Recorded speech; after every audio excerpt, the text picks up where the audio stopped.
Bonjour, je suis Lionel Ferreira. Et je suis Marine Yoffre. Nous sommes assistants de la professeure Florence Guillaume. L'exposé qui va suivre a pour but de vous présenter la liberté de disposer pour cause de mort. Pour des raisons pratiques, la présentation de la matière a été scindée en deux parties. Nous vous présenterons ici la deuxième partie de l'exposé. Pour rappel, dans la première partie de la présentation, nous vous avons exposé le principe de la liberté de disposer pour cause de mort, ainsi que les éléments composant le patrimoine successoral. Nous y étudions le cas des avancements douairiers et l'institution du rapport. Nous nous permettons donc de vous renvoyer à cette première partie de présentation pour un exposé des éléments susmentionnés. Dans la présente partie, qui représente le deuxième volet de la présentation sur la liberté de disposer pour cause de mort, nous traiterons des libéralités susceptibles de léser les réserves héréditaires.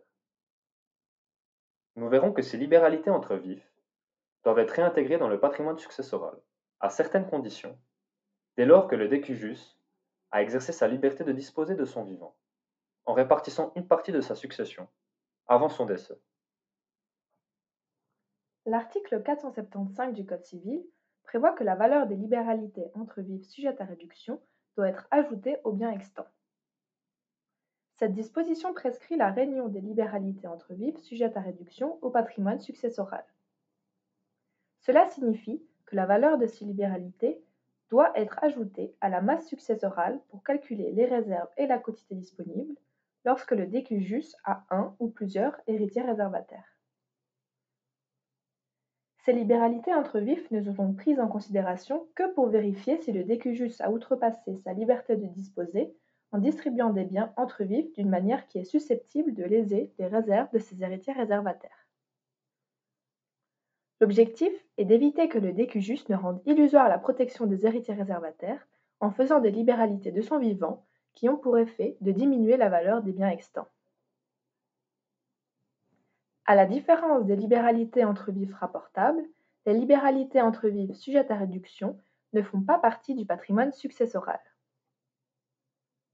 Elles ne doivent être rapportées dans la succession ni en nature ni par imputation, de manière à augmenter les biens extants. L'actif de la masse successorale est en effet composé uniquement des biens extants et des libéralités entre vifs rapportables. Ce sont ces biens qui seront répartis entre les héritiers au moment du partage, après déduction des dettes successorales. Seule la valeur des libéralités sujettes à réduction doit être prise en compte pour calculer les réserves et la quotité disponible. La réunion est par conséquent une opération comptable qui consiste à ajouter à la masse successorale la valeur de certaines libéralités entre vifs afin de calculer les réserves et la quotité disponible. Lorsqu'il ressort de ce calcul que le décujus a lésé les réserves de ses héritiers réservataires, il a outrepassé sa liberté de disposer en distribuant ses biens de son vivant. Dans ce cas, les héritiers réservataires qui le souhaitent peuvent demander la réduction de ces libéralités entre vifs en exigeant de leurs bénéficiaires le versement d'une somme d'argent pour recomposer leurs réserves. C'est la raison pour laquelle les libéralités entre vifs qui doivent être réunies à la masse successorale sont désignées par le terme de libéralité sujette à réduction. Le législateur a défini les libéralités entre vifs qu'il considère comme suspectes, en cela qu'elles sont susceptibles de léser les réserves héréditaires, à l'article 527 du Code civil. Il s'agit des libéralités entre vifs suivantes. Les libéralités faites à titre d'avancement douarie, quand elles ne sont pas soumises au rapport. Il s'agit par exemple d'un avancement douarie qui a été expressément dispensé du rapport par le décujus, ou d'un avancement douarie dont le bénéficiaire a répudié la succession, pour échapper au rapport. Dès lors que l'avancement douarie, qui aurait normalement dû être rapporté à ce titre, n'est pas rapporté, sa valeur sera ajoutée à la masse successorale pour déterminer s'il lèse les réserves héréditaires des cohéritiers du bénéficiaire de l'avancement douarie. Ensuite, les libéralités faites à titre de liquidation anticipée de droits héréditaires. L'hypothèse visée ici est celle où le décujus a conclu un pacte successoral de renonciation avec un héritier réservataire et a versé au renonçant une contreprestation en échange de la perte de sa qualité d'héritier. La contreprestation est considérée comme une libéralité entre vifs et sa valeur sera ajoutée à la masse successorale pour déterminer si elle lèse les réserves héréditaires des autres héritiers. Toutefois, l'article 535 alinéa 2 du Code civil précise que seule la partie de la contreprestation qui excède le montant de la réserve que le renonçant aurait reçue, faute de renonciation, peut être réduite à la demande des autres héritiers. Autrement dit, le renonçant peut conserver le montant qui correspond à sa réserve héréditaire et ne doit restituer, cas échéant, que l'excédent. Les libéralités que le décujus pouvait librement révoquer. Il s'agit, par exemple, des biens que le décujus a transférés dans un trust qu'il a constitué de son vivant et qui est de nature révocable. Le transfert des biens dans ce type de trust n'est en effet pas définitif, car le décujus se réserve le droit de les récupérer à certaines conditions. Le transfert de biens dans le patrimoine d'un trust révocable peut être considéré comme une libéralité entre vifs librement révocable, et sa valeur peut donc être ajoutée à la masse successorale. Les libéralités que le décujus a faites dans les 5 ans avant son décès. Ainsi, toutes les libéralités entre vifs faites pendant la période de 5 ans précédant le décès sont présumées suspectes par le législateur. Ne sont toutefois pas concernés les présents d'usage. Les libéralités faites par le décujus dans l'intention manifeste d'éluder les règles concernant les réserves héréditaires. Ce type de libéralité entre vifs peut être fait en tout temps. Le seul élément déterminant est le fait que le décujus doit avoir agi avec la conscience et la volonté de léser les réserves héréditaires de ses héritiers réservataires. À ces 5 types de libéralité entre vifs énumérés à l'article 527 du Code civil, il faut encore ajouter 2 autres types de libéralité entre vifs sujettes à réduction. Premièrement, les libéralités faites par le biais d'une assurance vie constituée par le décujus sur sa tête en faveur d'un tiers, y compris dans le cadre de la prévoyance individuelle liée. Par exemple, lorsque le bénéficiaire de l'assurance vie est désigné par une clause bénéficiaire et reçoit directement de l'assureur le capital assuré au décès du décujus, il s'agit alors d'une libéralité entre vifs sujette à réduction. La valeur de rachat sera ajoutée à la masse successorale conformément à l'article 476 du Code civil afin de déterminer s'il y a une lésion des réserves héréditaires. Secondement, les libéralités faites par une modification du régime matrimonial, respectivement par une modification des effets patrimoniaux du partenariat enregistré. En présence du régime de la participation aux acquêts, les descendants non communs sont protégés dans leurs droits, réservataires contre les contrats de mariage, ainsi que les conventions sur les biens passés entre partenaires enregistrés qui modifient la répartition du bénéfice de l'union conjugale. En présence du régime de la communauté de biens, tant les descendants non communs que les descendants communs sont protégés contre une modification de la répartition du bénéfice de l'union conjugale. La libéralité faite au conjoint survivant est considérée comme une libéralité entre vifs. La partie attribuée par un contrat de mariage au conjoint survivant, en sus de la moitié prévue par la loi, sera ajoutée à la masse successorale pour déterminer si la libéralité lèse les réserves des enfants du décujus. Prenons maintenant 2 exemples pour illustrer la réunion de libéralité entre vifs sujette à réduction. Anselme a fait une libéralité à Julie en lui donnant une maison dont la valeur vénale est estimée au moment du décès d'Anselme à 250 000 francs. Anselme a bien précisé qu'il s'agit d'un avancement d'Henri et a ordonné le rapport. Au moment du décès d'Anselme, il laisse des biens extants pour une valeur totale de 150 000 francs sans aucune dette. L'avancement d'Henri reçu par Julie est d'un montant supérieur à sa part successorale, qui elle est de 66 666 francs 66. Si Julie accepte la succession et rapporte son avancement d'Henri, elle devra verser la différence dans le patrimoine successoral si elle souhaite conserver la propriété de la maison. En revanche, si elle décide de répudier la succession, elle n'est pas tenue au rapport de son avancement d'Henri, puisqu'elle perd sa qualité d'héritière. Les biens extants sont par conséquent répartis entre les autres héritiers de la manière suivante. Bianca, une moitié de 150 000 francs, soit 75 000 francs. Léon, un quart de 150 000 francs, soit 37 500 francs. Et Déborah, la même chose, un quart de 150 000 francs, soit 37 500 francs. Mais il convient de vérifier si les réserves héréditaires de Bianca, Léon et Déborah sont lésées. Pour ce faire, la libéralité entre vifs faite à Julie, qui n'a pas été rapportée, est réunie au patrimoine successoral pour déterminer la masse de calcul des réserves. Patrimoine successoral de 150 000 francs, plus réunion de la libéralité à Julie de 250 000 francs, ce qui est égal à 400 000 francs. Les réserves sont les suivantes. Bianca, un quart de 400 000 francs, soit 100 000 francs. Comme elle a reçu une part de 75 000 francs, sa réserve héréditaire est lésée de 25 000 francs. Pour Léon, un huitième de 400 000 francs, ce qui fait 50 000 francs. Comme il a reçu une part de 37 500 francs, sa réserve héréditaire est lésée d'un montant de 12 500 francs.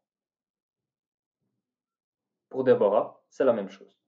Un huitième de 400 000 francs, ce qui fait 50 000 francs. Comme elle a reçu une part de 37 500 francs, sa réserve héréditaire est lésée d'un montant de 12 500 francs. Bianca, Léon et Déborah pourront réclamer à Julie le montant nécessaire pour recomposer leur réserve héréditaire, à savoir un montant de 12 500 francs chacun pour Léon et Déborah, et un montant de 25 000 francs pour Bianca. Julie devra restituer à son frère, à sa sœur et à sa mère 50 000 francs au total. Finalement, Julie aura donc reçu 200 000 francs dans la succession de son père. Reprenons le même exemple, mais dans l'hypothèse où Anselme a dispensé Julie de rapport de l'excédent conformément à l'article 629 alinéa 1 du Code civil. Dans ce cas, Julie conserve sa qualité d'héritière et ne rapporte dans la succession de son père qu'un montant correspondant à la valeur de sa part successorale. La répartition des biens extants entre les autres héritiers proportionnellement aux fractions correspondant aux parts successorales nous permet d'établir que la part successorale de Julie a une valeur de 30 000 francs. Elle rapporte par conséquent ce même montant dans la succession d'Anselme et la masse successorale passe ainsi à un montant de 180 000 francs. En outre, Julie conserve l'excédent qui correspond à la différence de valeur entre l'avancement-doirie et sa part successorale d'un montant de 220 000 francs. La répartition proportionnelle des biens extants entre les cohéritiers du bénéficiaire de l'avancement-doirie vous est présentée en détail dans la présentation intitulée « La liberté de disposer pour cause de mort, première partie ». Les biens extants sont répartis entre les autres héritiers de la manière suivante. Pour Bianca, 90 000 francs. Pour Léon et Déborah, 30 000 francs chacun. Il convient tout de même de vérifier si les réserves héréditaires de Bianca, Léon et Déborah sont lésées. Pour ce faire, l'excédent de la libéralité entre vifs faite à Julie, qui n'a pas été rapporté, est réuni au patrimoine successoral pour déterminer la masse de calcul des réserves. Suite à la réunion des 220 000 francs, correspondant à l'excédent non rapporté, la masse de calcul des réserves a une valeur de 400 000 francs. Comme Julie a conservé sa qualité d'héritière, elle a également conservé sa qualité d'héritière réservataire. Le calcul des réserves doit donc tenir compte de sa réserve héréditaire. Les réserves sont donc les suivantes. Bianca a une réserve d'un quart de 400 000 francs, soit 100 000 francs. Comme elle a reçu une part de 90 000 francs, sa réserve héréditaire est lésée d'un montant de 10 000 francs. Léon a une réserve d'un douzième de 400 000 francs, soit 33 333 francs 33. Comme il a reçu une part de 30 000 francs, sa réserve héréditaire est lésée d'un montant de 3 333 francs 33. Déborah a, elle, une réserve également d'un douzième de 400 000 francs, soit 33 333 francs 33. Comme elle a reçu une part de 30 000 francs, sa réserve héréditaire est lésée d'un montant de 3 333 francs 33, tout comme Léon. Julie a, elle, une réserve d'un douzième de 400 000 francs, soit 33 333 francs 33. Julie a droit de toute façon à ce montant au titre de réserve. Le montant de la libéralité entre vifs doit être pris en compte pour déterminer si elle a reçu le montant de sa réserve. En l'espèce, l'avancement d'Hoiry couvre largement sa réserve. En outre, les réserves de Bianca, Léon et Déborah sont lésées par la dispense de rapport de l'excédent pour un montant total de 16 666 francs 60 au total. Julie devra donc leur restituer une partie de l'excédent pour recomposer leurs réserves. Finalement, Julie pourra conserver un montant total de 203 333 francs 40 sur l'avancement d'Hoiry reçu de son père. Dans cet exemple, on voit que la dispense du rapport de l'excédent favorise financièrement l'héritier qui a reçu un avancement d'Hoiry. Lorsque le décujus a outrepassé sa liberté de disposer pour cause de mort, les héritiers réservataires peuvent faire valoir leurs droits réservataires au moyen d'une action en réduction. L'article 522 alinéa 1 du Code civil précise que les héritiers qui ne reçoivent pas le montant de leur réserve ont l'action en réduction jusqu'à due concurrence contre les libéralités qui excèdent la quotité disponible. L'objet de l'action en réduction est d'attaquer les libéralités qui excèdent la quotité disponible et de les réduire dans la mesure nécessaire pour reconstituer les réserves héréditaires. Cette action peut être exercée lorsque le décujus a outrepassé sa liberté de disposer pour cause de mort, soit en faisant des libéralités pour cause de mort, soit en faisant des libéralités entre vifs. Le décujus peut en effet outrepasser sa liberté de disposer, non seulement en prenant des dispositions pour cause de mort, mais également en distribuant ses biens de son vivant, sans prendre pour autant des dispositions dans un testament ou dans un pacte successoral. La question de la protection des droits des héritiers réservataires peut donc se poser aussi bien, d'une part, dans le cadre de la succession légale, lorsque le décujus a fait des libéralités entre vifs sujettes à réduction, et d'autre part, dans le cadre d'une succession volontaire, lorsque le décujus a fait des libéralités pour cause de mort et, éventuellement, mais pas nécessairement, des libéralités entre vifs sujettes à réduction.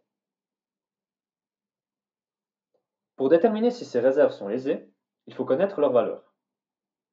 Pour ce faire, il faut d'abord établir les fractions correspondant aux réserves héréditaires des héritiers réservataires, et ceci au moyen de l'article 471 du Code civil, puis, ensuite, appliquer ces fractions à la masse de calcul des réserves. Cette masse de calcul est établie en réunissant la valeur des libéralités entre vifs sujettes à réduction à la masse successorale, si le décujus a fait de telles libéralités. Si le décujus n'a pas fait de libéralité entre vifs sujette à réduction, la masse de calcul des réserves correspond logiquement à la masse successorale. L'action en réduction peut être intentée par tout héritier réservataire qui ne reçoit pas le montant de sa réserve.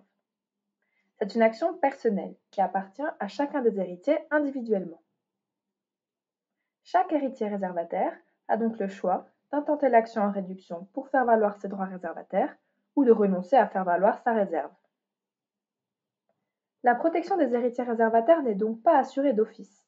Il appartient à chacun de faire valoir ses droits réservataires.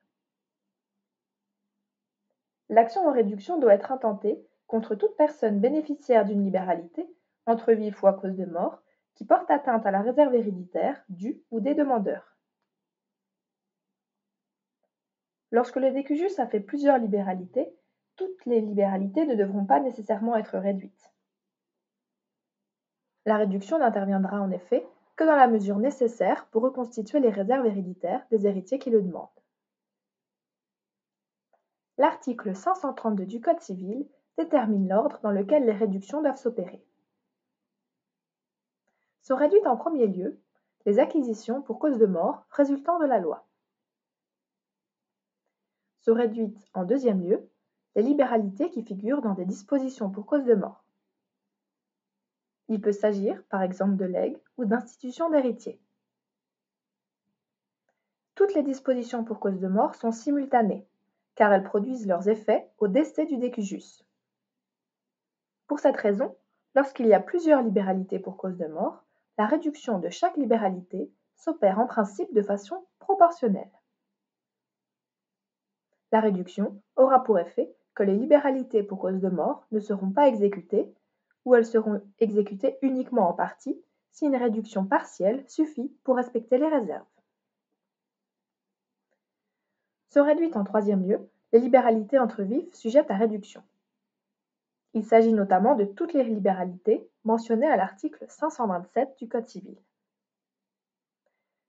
Ces libéralités entre vifs ne sont pas nécessairement exécutées le jour même, et il faut donc établir un ordre dans lequel elles peuvent être attaquées. L'article 532 alinéa 2 précise qu'il faut remonter de la libéralité la plus récente à la plus ancienne, jusqu'à ce que les réserves soient reconstituées. Le législateur présume que les libéralités accordées par contrat de mariage ainsi que les prestations de la prévoyance individuelle liée sont les libéralités les plus récentes. Pour les autres libéralités, entre vifs, il faut partir de la date du décès du décujus et remonter le temps en attaquant les libéralités entre vifs, les unes après les autres, jusqu'à ce que les réserves des héritiers qui demandent le respect de leurs droits réservataires soient entièrement recomposées. Si plusieurs libéralités entre vifs ont été faites le même jour, et qu'il n'est pas nécessaire de les réduire entièrement pour recomposer les réserves, ces libéralités seront réduites proportionnellement. La réduction aura pour effet que le bénéficiaire de la libéralité entre vifs devra restituer aux héritiers réservataires le montant nécessaire pour recomposer leurs réserves. Il devra en principe leur verser une somme d'argent, mais peut aussi simplement restituer en nature l'objet de la libéralité sous certaines circonstances. On précisera cependant que l'ordre de réduction prévu par la loi s'efface lorsque le décujus a prévu dans des dispositions pour cause de mort l'ordre dans lequel les réductions doivent intervenir. Pour illustrer l'action en réduction, nous allons prendre 3 exemples différents.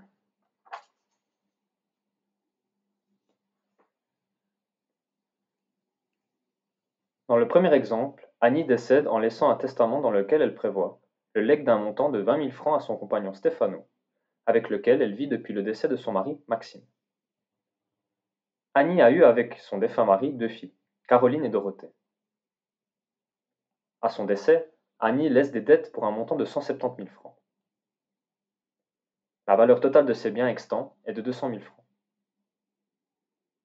Elle n'a pas fait de libéralité entre vifs qui doit être prise en compte dans sa succession.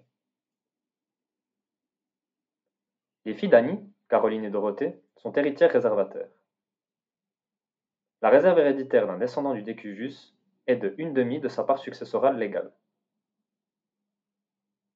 Les seuls héritiers légaux d'Annie sont ses 2 filles, puisqu'Annie n'était pas mariée avec Stefano au moment de son décès. Stefano n'a donc pas la qualité de conjoint survivant et n'est pas un héritier légal d'Annie. Chacune des filles a donc droit à la moitié de la succession, conformément aux règles successorales légales. Elles ont donc chacune une réserve de 1/4. Le total des réserves héréditaires se monte ainsi à 1/2. Annie ne peut disposer librement de ce qui excède le montant des réserves, soit de l'autre moitié de la succession. La quotité disponible est en effet égale à 1/2 dans cette situation familiale. Vérifions maintenant si Annie a outrepassé sa liberté de disposer, en faisant un legs de 20 000 francs à Stefano. Après déduction des dettes de 170 000 francs, la masse successorale s'élève à un montant de 30 000 francs. Les réserves héréditaires sont calculées sur la base de cet actif net. La réserve de Caroline correspond au 1/4 de 30 000 francs, soit 7 500 francs. La réserve de Dorothée correspond également au 1/4 de 30 000 francs, soit 7 500 francs. Le total des réserves est donc de 15 000 francs. La quotité disponible correspond au solde, soit 15 000 francs. Si Caroline et Dorothée exécutent le legs de 20 000 francs à Stefano, leurs réserves héréditaires seront lésées, ensemble, d'un montant de 5 000 francs. Annie a par conséquent outrepassé clairement sa liberté de disposer, en prévoyant un legs de 20 000 francs à Stefano. Caroline et Dorothée peuvent demander la réduction du legs de manière à ce qu'il n'excède pas la quotité disponible. Le legs sera ainsi réduit à 15 000 francs, ce qui correspond au montant de la quotité disponible. Si Caroline et Dorothée ne parviennent pas à s'entendre avec Stefano pour la réduction du legs, elles pourront exiger le respect de leurs droits réservataires au moyen de l'action en réduction. Après réduction du legs, Caroline et Dorothée pourront exécuter le legs réduit et Stefano recevra un montant de 15 000 francs, sous forme de legs, dans la succession d'amis.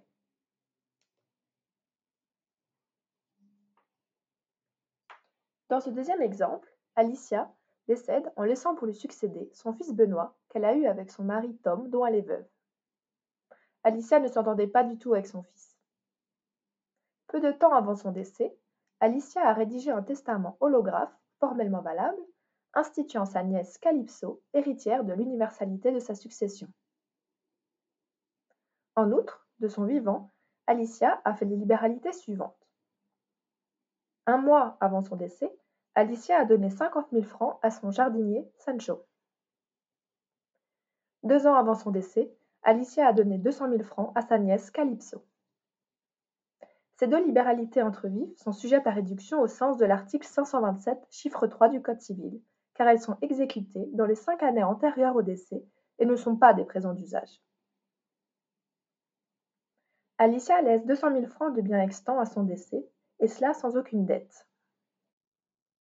Le fils d'Alicia, Benoît, est héritier réservataire. La réserve héréditaire d'un descendant du décujus est de 1/2 de sa part successorale légale. Étant le seul héritier légal d'Alicia, Benoît a une réserve de 1/2. La quotité disponible est donc égale à 1/2 dans cette situation familiale. La liberté de disposer d'Alicia est limitée à 1/2 de ses biens. Si elle outrepasse la quotité disponible, elle laisse dès lors la réserve héréditaire de son fils. Vérifions maintenant si Alicia a outrepassé sa liberté de disposer en instituant sa nièce Calypso, héritière de l'universalité de sa succession, et en faisant les deux libéralités entre vifs mentionnées ci-dessus. Comme il n'y a pas de dette, la masse successorale s'élève à un montant de 200 000 francs. Il convient de réunir à la masse successorale la valeur des deux libéralités entre vifs sujettes à réduction, ce qui porte la masse de calcul des réserves à 450 000 francs. La réserve héréditaire de Benoît correspond au 1/2 de 450 000 francs, soit 225 000 francs. La masse successorale de 200 000 francs ne suffit donc pas pour couvrir la réserve héréditaire de Benoît, qui est d'un montant de 225 000 francs. Même si Benoît hérite de l'intégralité des biens extants, sa réserve est lésée pour un montant de 25 000 francs. Il est par conséquent clair qu'Alicia a fait des libéralités pour un montant excédant la quotité disponible. Benoît est fermement décidé à recomposer sa réserve héréditaire. Pour ce faire, il doit attaquer les libéralités pour cause de mort et les libéralités entre vies sujettes à réduction faites par sa mère. Conformément à l'article 532 du Code civil, Benoît va procéder de la manière suivante. Premièrement, Benoît va demander la réduction de la libéralité pour cause de mort que sa mère a prévue dans son testament en instituant sa nièce Calypso, héritière de l'universalité de sa succession. Suite à l'action en réduction, la part successorale de Calypso sera réduite à la quotité disponible. Comme les biens extants ne suffisent pas pour couvrir la réserve de Benoît, la part successorale de Calypso sera réduite à 0 francs. Néanmoins, Calypso conserve sa qualité d'héritière. Cette première réduction est nécessaire, mais elle ne permet pas à Benoît de récupérer un montant permettant de recomposer sa réserve. Deuxièmement, Benoît va demander la réduction des libéralités entre vifs sujettes à réduction qui ont été réunies à la masse successorale. Comme elles n'ont pas été faites le même jour, les deux libéralités doivent être réduites en remontant le temps de la libéralité la plus récente à la plus ancienne. Benoît va donc demander d'abord la réduction de la libéralité de 50 000 francs faite par Alicia à son jardinier Sancho un mois avant son décès. Cette libéralité sera réduite de 25 000 francs et Sancho devra donc restituer ce montant à Benoît. Cette réduction permettra ainsi à Benoît de recomposer sa réserve. Benoît n'a donc pas besoin de demander la réduction de la libéralité de 200 000 francs faite par Alicia à sa nièce Calypso 2 ans avant son décès, parce que la réserve de Benoît a déjà été entièrement reconstituée. Après avoir réduit les deux libéralités, Benoît a reconstitué entièrement sa réserve de 225 000 francs. En réduisant la libéralité pour cause de mort faite à Calypso, Benoît conserve la totalité des biens extants de 200 000 francs. En réduisant la libéralité entre vifs faite à Sancho, Benoît récupère 25 000 francs. Benoît reçoit ainsi le montant de sa réserve de 225 000 francs dans la succession de sa mère. Examinons maintenant un troisième exemple dans lequel le décujus a fait des libéralités entre vifs qui sont susceptibles d'être rapportées ou réunies, d'une part, et des libéralités pour cause de mort en prenant des dispositions testamentaires, d'autre part. Dans cet exemple, Amandine décède en laissant pour lui succéder son mari Lorenzo et leurs deux fils Diego et Orlando.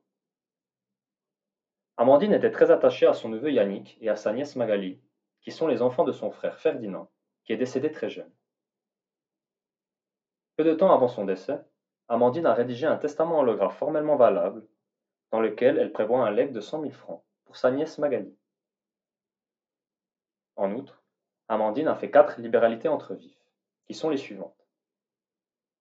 Un an avant son décès, Amandine a donné un montant de 200 000 francs à son neveu Yannick. 2 ans avant son décès, Amandine a donné un montant de 100 000 francs à sa nièce Magali. 7 ans avant son décès, Amandine a donné un montant de 200 000 francs à son fils Orlando pour qu'il puisse s'installer dans son cabinet d'avocat. Amandine a précisé que si cette libéralité est un avancement d'Oiry en vertu de la loi, elle dispense Orlando du rapport. 10 ans avant son décès, Amandine a donné un montant de 100 000 francs à son fils Diego pour s'acheter une maison. Amandine a précisé qu'il s'agit d'un avancement d'Oiry et a ordonné le rapport. Amandine laisse 300 000 francs de biens extants à son décès, sans aucune dette. Les héritiers légaux d'Amandine sont donc son époux Lorenzo et leurs deux fils Diego et Orlando. Ils sont tous trois héritiers réservataires. La réserve héréditaire du conjoint survivant du décujus est de la moitié de sa part successorale légale. La part légale de Lorenzo est d'une demi. La réserve de Lorenzo est ainsi d'une demi fois une demi, soit un quart. La réserve héréditaire d'un descendant du décujus est d'une demi de sa part successorale légale. La part légale de chacun des deux enfants est d'un quart. Diego et Orlando ont ainsi chacun une réserve d'une demi fois un quart, soit un huitième chacun. Le total des réserves héréditaires se monte ainsi à une demi. Amandine a une liberté de disposer limitée par les réserves de ses héritiers réservataires et ne peut donc disposer que de la quotité disponible, qui correspond à une demi de sa succession. Vérifions maintenant si Amandine a outrepassé sa liberté de disposer. Commençons par examiner la question du rapport des libéralités entre vifs faites à Orlando et à Diego. Amandine a bien précisé qu'elle dispense Orlando du rapport si la libéralité de 200 000 francs qu'elle lui a faite est un avancement d'Oiry en vertu de la loi. Il s'agit en effet d'un avancement d'Oiry au sens de l'article 626 alinéa 2 du Code civil. Cependant, Orlando échappe au rapport légal de cette libéralité grâce à la dispense expresse de rapport. Par conséquent, Orlando n'a pas besoin de rapporter cette libéralité et il peut donc la conserver en plus de sa part successorale. Concernant la libéralité de 100 000 francs faite à Diego, Amandine a précisé qu'il s'agit d'un avancement d'Oiry et en a ordonné le rapport. Il s'agit donc d'une libéralité soumise au rapport volontaire au sens de l'article 626 alinéa 1 du Code civil. Par conséquent, Diego devra rapporter cette libéralité dans la succession s'il a la qualité d'héritier, la capacité de succéder, s'il ne répudie pas la succession et que Lorenzo et Orlando en demandent le rapport. Ces conditions étant remplies, Diego a donc l'obligation de rapporter son avancement douari dans la succession de sa mère. Il choisit de le faire par imputation, et le montant de 100 000 francs est ainsi pris en compte dans le patrimoine successoral en étant ajouté aux actifs successoraux. Les 100 000 francs seront imputés par la suite sur la part de Diego au moment du partage. La masse successorale passe donc à une valeur totale de 400 000 francs.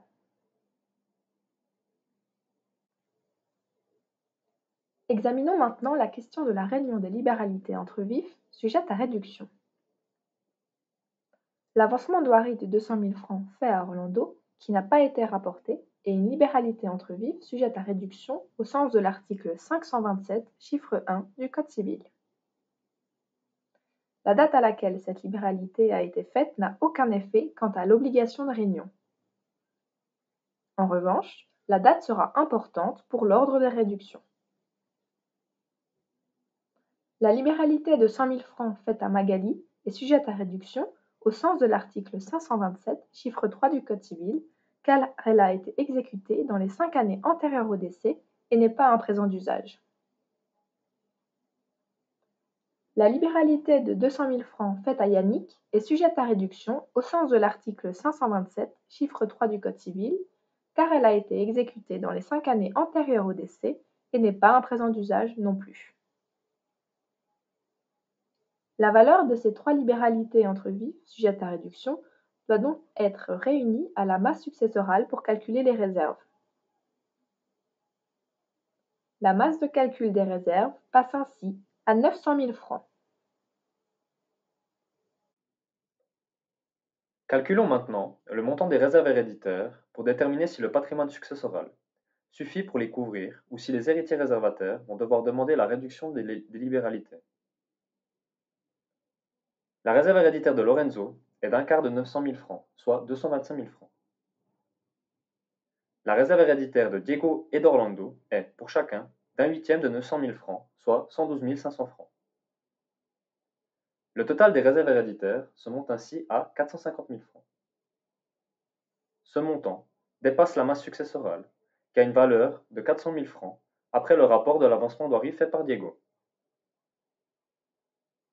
La masse successorale de 400 000 francs ne suffit donc pas pour couvrir les réserves héréditaires. On peut en conclure qu'Amandine a fait des libéralités pour un montant excédant la quotité disponible. Comme tous les héritiers réservataires souhaitent faire valoir leurs droits réservataires, ils vont devoir attaquer les libéralités pour cause de mort et les libéralités entre vifs sujettes à réduction faites par Amandine. Conformément à l'article 532 du Code civil, Lorenzo, Diego et Orlando vont procéder de la manière suivante. Premièrement, les héritiers réservataires vont demander la réduction de la libéralité pour cause de mort, qu'Amandine a prévue dans son testament, en faisant un legs de 100 000 francs à sa nièce Magali. Suite à l'action en réduction, le legs à Magali sera entièrement réduit. Cette première réduction est nécessaire, mais elle ne permet pas aux héritiers réservataires de récupérer un montant permettant de recomposer leurs réserves. Deuxièmement, les héritiers réservataires vont demander la réduction des libéralités entre vifs sujettes à réduction qui ont été réunies à la masse successorale. Comme elles n'ont pas été faites le même jour, les trois libéralités entre vifs doivent être réduites en remontant le temps de la libéralité la plus récente à la plus ancienne. Ils vont donc demander d'abord la réduction de la libéralité de 200 000 francs faite par Amandine à son neveu Yannick un an avant son décès. Cette libéralité sera réduite partiellement du montant nécessaire pour reconstituer les réserves. Elle sera donc réduite d'un montant de 50 000 francs. Yannick devra restituer 50 000 francs aux héritiers réservataires et pourra conserver le solde de la libéralité entre vifs qu'il a reçu d'Amandine. La réduction de la libéralité pour cause de mort faite à Magali et celle de la libéralité entre vifs faite à Yannick étant suffisantes pour reconstituer les réserves héréditaires, il n'est pas nécessaire de réduire les autres libéralités entre vifs. Leurs bénéficiaires peuvent donc conserver ce qu'ils ont reçu d'Amandine de son vivant. Après avoir réduit ces deux libéralités, les héritiers réservataires ont reconstitué entièrement leurs réserves. Lorenzo reçoit le montant de sa réserve, à savoir 225 000 francs. Orlando reçoit également le montant de sa réserve, à savoir 112 500 francs. Il peut en plus conserver l'avance-mandoirie de 200 000 francs qu'il a reçu d'Amandine. Diego reçoit également le montant de sa réserve, à savoir 112 500 francs. Mais il doit imputer sur ce montant son avance-mandoirie de 100 000 francs qu'il a dû rapporter. Il ne touche donc, effectivement, qu'un montant de 12 500 francs au moment du partage de la succession d'Amandine. Les héritiers vont recevoir au total 450 000 francs dans la succession d'Amandine, ce qui correspond à la valeur des biens extants de 400 000 francs et au montant restitué par Yannick suite à la réduction de sa libéralité de 50 000 francs. Toutes les réserves héréditaires sont ainsi couvertes. Nous sommes ainsi parvenus au terme de la deuxième partie de cette présentation sur la liberté de disposer pour cause de mort. Nous espérons que les exemples vous auront aidé à comprendre comment appréhender la réunion des libéralités entre vifs, ainsi que la réduction des libéralités lorsque le décujus a outrepassé sa liberté de disposer. Nous terminerons en précisant que cette présentation a été établie par la professeure Florence Guillaume uniquement à des fins didactiques. Cet exposé contient par conséquent certains raccourcis qui sont inévitables dans cette optique. Le praticien saura identifier ces raccourcis lorsqu'il sera amené à considérer la question de la liberté de disposer pour cause de mort. Nous vous remercions de votre attention.